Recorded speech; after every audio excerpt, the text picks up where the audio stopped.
Okay, so there's a little bit of hubbub floating around the tubes these days. People talking about whether or not religious belief is a form of insanity, or whether or not, mental illness is characterizing theists, whether it's more characteristic of atheists. Are the people who are making these claims mentally ill? This sort of interesting, I guess, juxtaposition back and forth between belief in what's taken to be somehow irrational, or that for which we don't have adequate scientific evidence, and I guess something like the claim that this is a mental illness or something like that. And I wanted to maybe open the discussion into a much larger, I guess, set of issues, and it would be, some people have literally argued that the human is the insane animal. It's not that religious people are insane or atheistic people are insane, or that there's a kind of insanity that comes from particularly curtailed, or these little domains of belief that you can locate it and circumscribe it there. It's instead this sense that, to dwell in the various levels of abstraction that humans do is to already court kinds of madness. It's to dwell in, you know, in fantasies, but fantasies aren't necessarily, I guess, if they are a sign of mental illness, the entire species is mentally ill. To be human is to fall to that mental illness, which is to entertain fantasies as more real than the direct material substance that's around people. I mean, the demarcation of food and not food that doesn't necessarily align with edible and nutritious or not, right? I mean, the crap in a fast food bag or in a munchie bag, people may call that food, whereas lots of insects, beetles, and slugs, they may not call food. When Korzybski did his Science and Sanity, he believed that there was a kind of unsanity, not insanity, but a kind of unsanity that prevailed in the human, and that it would be possible to scientifically bring people into a more sane world, a world with less brutality and senseless violence and all this kind of stuff. The debate that Korzybski got in with Bateson was quite interesting in that regard. For Bateson, there's something about the human which would prevent you from thoroughly getting rid of all of those forms of insanity. I think Korzybski believed it would be possible with rigorous training, with his structural differential, right? The anthropometer, which he then developed into the structural differential, this sort of tool for teaching people how to become more conscious of their own abstracting. There were other techniques, that people thought widespread literacy would bring this about. Some people thought that, training in the scientific method would bring this about. I think increasingly, people start to realize that there is an irrationality at the core of the human. And it's not just religious belief. I mean, religious belief has hopped guises from sort of larger contexts of meaning where people have entertained fantasies with their own lives, to spending billions of dollars on an entertainment industry that now, they'll spend lots of money to improve the realism of the shadow of a cartoon. I mean, try to think of how many layers of fantasy that is, right? There's a sense in which the human lives in a world, in modern people here, modern Western folks, right? Not just tribal peoples who engage in various forms of ritualistic practices, but think of, you can go turn on Antiques Roadshow and watch some person I think some person just recently, put a bid at a I think it was a receipt that James Dean had personally signed, and it was going to go for like $5,000 because James Dean had signed it. Now, if you're an anthropologist, you'd see this as an obvious form of ancestor worship. It's very odd. It's a kind of religiosity, whether people see it as religiosity or not. When you see the way people venerate dead sports legends, and they know all the statistics about how many home runs some person had and how many catches and how many touchdowns and whatnot of all of these famous but now dead stars, whatever that means. Look at celebrity culture, the way that people traffic in abstract symbols and images of people they've never personally met, and in some way worship them. I mean, it's hard to get at, but there is a secular variety of of mental illness, of unsanity, with a perverse interest in what will never be part of a person's life other than the consumed fantasy talk about it, right? The sort of symbol machinery that gets circulated through the media as people chit-chat with their neighbors about, whatever, man, the Kardashians and what they had for breakfast. I mean, some of this stuff is just, it's insane. It's insane.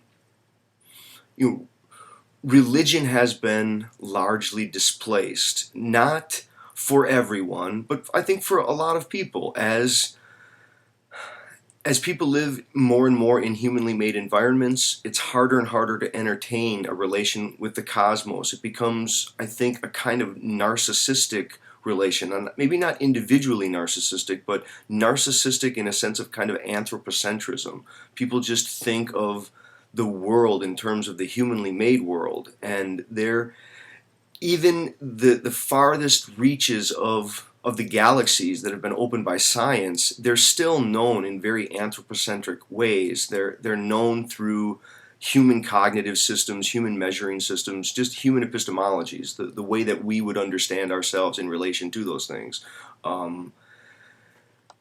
Even there, you could say, well, something like light speed is it's a unit of measure that calculates a constant that isn't dependent upon humans. Well, we could say that, and yet the measures themselves are, there are some creatures that don't even operate by light. I guess part of the problem is how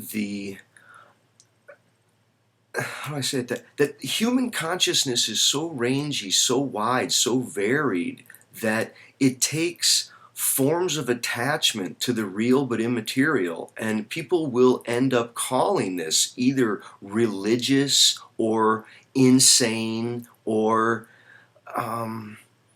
removed from the facts or out of touch with, quotes, the material reality that's around us, that partly we are. And it's not to deny, I guess, science. It's to embrace, I think, a fully scientific worldview, but to get at the problem of, will we ever expunge the irrationality at the core of the human? That is, the need for flights of fancy, the need for imagination.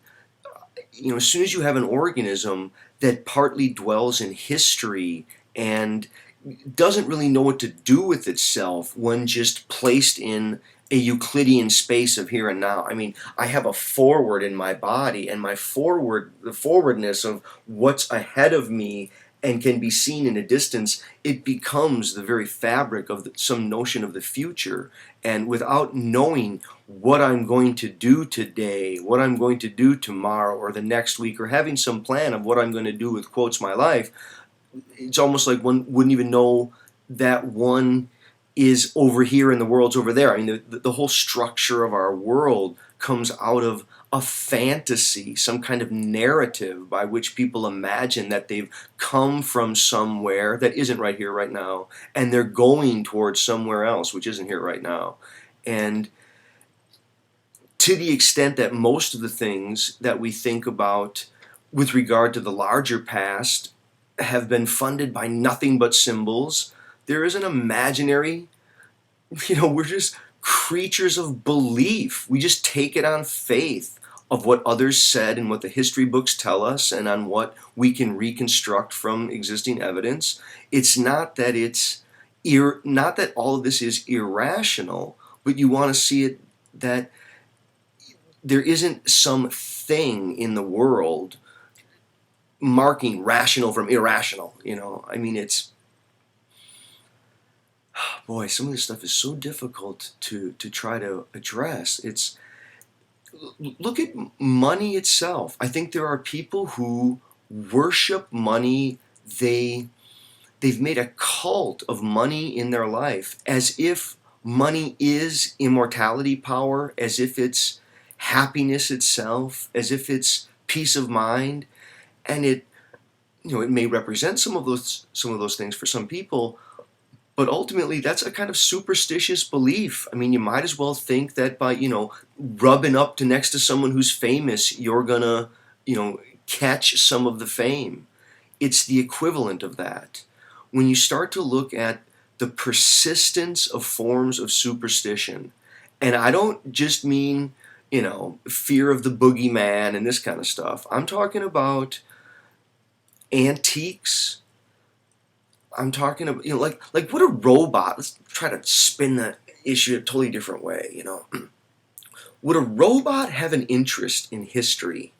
Why would a robot, say a robot that's going to be programmed to be functional, would it have a need to know?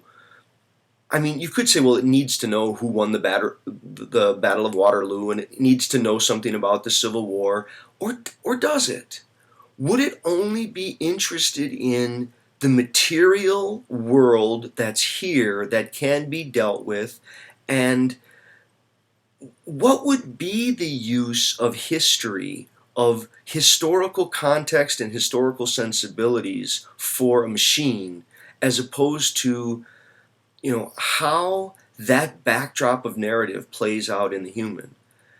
And like maybe I'll try to trace this down a little bit more with, because I know people like this topic of racial heritage and nationality. I mean, there are some people who are really into their nationality. They like to say, well, I'm Irish or I'm Scottish, or they get very serious about the fact that they have this particular lineage. And many people know I'm adopted, and I see that as unfortunate. I see it as it's kind of a dumb thing to take pride in. If you want to acknowledge it as a fact and go, yes, here's a fact, I come from this lineage, okay. But to be proud of it is kind of dumb. You didn't choose it. You didn't earn it. It's not like you did something that you should say, aha. It's a shallow way that people, in a kind of faux religiosity, they're taking pride in a kind of symbolic identification that allows them to transcend this just sack of skin. I mean, all of the different ways by which the little sack of skin opens itself to identifications beyond the here and now of its vegetative and organismal transpiring. The more that it gets beyond this kind of right here, just being, and opens itself into who it is by those things, the more it's a kind of unsanity, an insanity. And I think it's part and parcel of who humans are. It's, part of the question is, what are the costs? What are the benefits?